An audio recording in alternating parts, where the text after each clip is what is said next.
These are the parts of wheat. Alpha-gliadin, glutenin, wheat germ, gluteomorphin, which is a mini morphine. It's a mini morphine molecule. So get this. They create opiate-like problems in the brain. Opiate-like reactions. When I tell some people that they have to change their diet and they get this glazed look on their face like I'm taking away their drug, it really is to them. Gluteomorphin is like a drug-like response.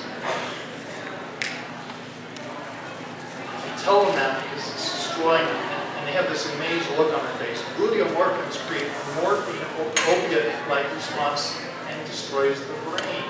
Get brain fog and brain problems. The only test in conventional labs is measuring the alpha-gliadin.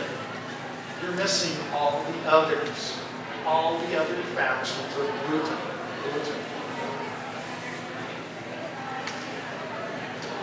Grain digestion. Grain is caustic. Grain is destructive to the digestive system. These are first broken down into gliadin and glutenin. These are too large of molecules to pass through the intestinal wall. Remember the villi?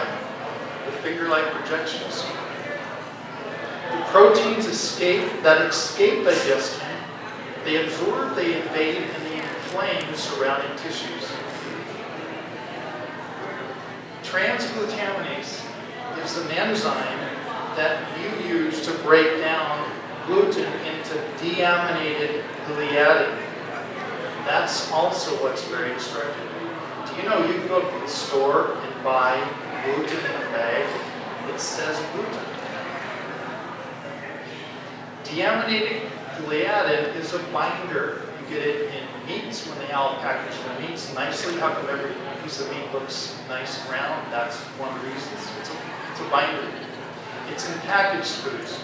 Remember I talked about cheaper foods? Cheaper foods, the cheaper the food, the greater the deaminated gliadin is in it. Check your supplements. So this is what happens.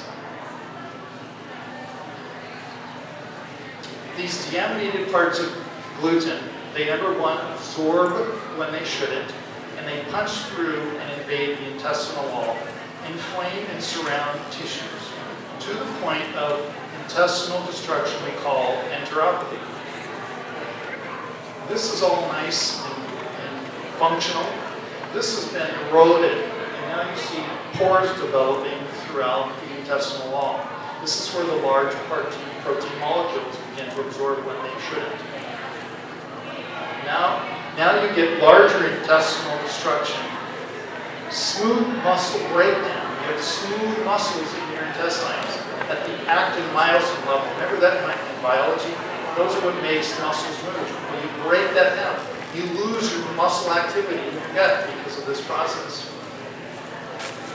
Then you get paracellular breakdown between the cells at a point called tight junctions. Isn't that a great word? That's what it means. Tight junctions, that's what they are. They're tight so they don't allow things to pass through which they shouldn't. But you lose this ability over time of erosion. And then you get transcellular breakdown inside the cell itself. That's very destructive. You have an intestinal breakdown and you may not even know it. You have a lot of nerve cells, nerve endings in your intestines, but most of them are not sensory. You can't feel this, but you don't feel it.